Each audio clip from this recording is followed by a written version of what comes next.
Bonjour à toutes et tous et bienvenue pour ce nouveau tutoriel sur les diagrammes énergétiques. Ce tutoriel fait suite au SP86 sur l'énergie d'un photon. J'ai représenté ici un diagramme énergétique de manière complètement arbitraire, sachant qu'un atome d'hydrogène va avoir un diagramme énergétique qui va être différent d'un atome de cadmium par exemple. Sur ce diagramme énergétique sont représentés des paliers énergétiques, le palier de plus basse énergie étant le niveau fondamental, les autres étant des niveaux excités. Vous voyez qu'ils ne sont pas espacés de manière régulière, c'est tout à fait logique. On dit que l'énergie est quantifiée, on dit aussi qu'elle est discrète, et ces niveaux d'énergie vont donc être propres à chaque atome. Qu'est-ce qui va se passer?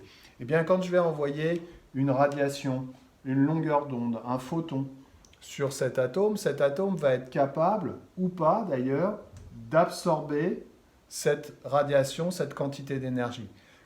Quand est-ce qu'il va être capable de l'absorber et pourquoi il va être capable de l'absorber? Il va être capable de l'absorber si ça lui permet de passer d'un état d'énergie à un autre état d'énergie.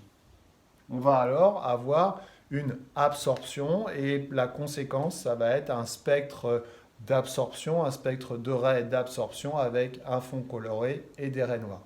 Mais cet atome, quand il va être dans des états excités, va être capable aussi d'émettre de la lumière et à ce moment-là, on va avoir la même chose dans l'autre sens avec différentes transitions possibles, puisqu'on appelle ça des transitions énergétiques. Ces transitions vont permettre d'émettre de la lumière, ou pas, parce que ce n'est peut-être pas des radiations lumineuses, et d'obtenir un spectre de raies d'émission avec un fond noir et des raies colorées.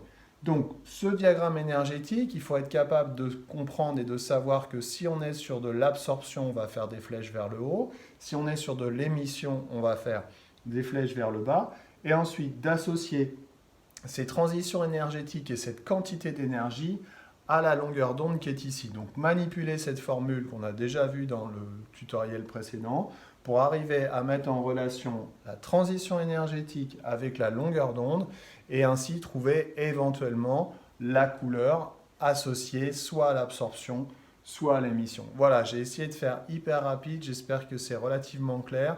Servez-vous du précédent et de celui-là de telle manière à résoudre vos exercices. Voilà, je vous dis à bientôt. LMTD vite fait, bye bye.